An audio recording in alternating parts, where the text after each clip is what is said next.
Над 40 милиони евра за една година државата им исплатила на фирмите низ грантови и субвенции. Бесплатното стимулирање најсилно било низ фондот за иновации, од каде во фирмите заминале 12 милиони евра. Други 385.000 на фирмите им се исплатени како помош за да ја зголемат и исплатат минималната плата, а за истата цел предвидени за оваа година се уште 14,4 милиони евра.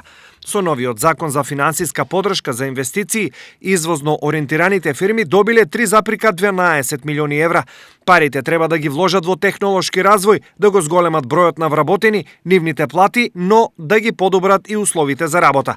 Оваа сума до крајот на годината треба да нарасне на цели 18,2 милиони евра.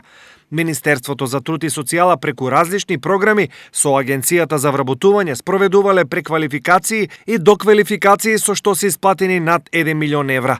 Слични програми со повеќе или помалку пари има доста, но прашањето е колку од тоа освен фирмите имаат полза работниците. Мислам дека повеќе ќе се занизиват. Моje мислење, па сега натака од кај да знам. За вработените никој не води ред за нив. Државата гледа што да лапне повеќе.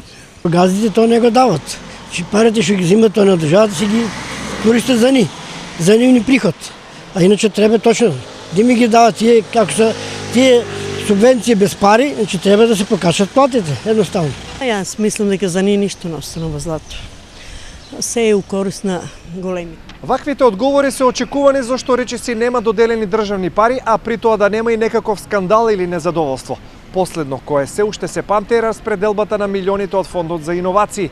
Парите меѓусебно си ги поделија партиски исто ориентирани луѓе, па се мораше да започне од почеток.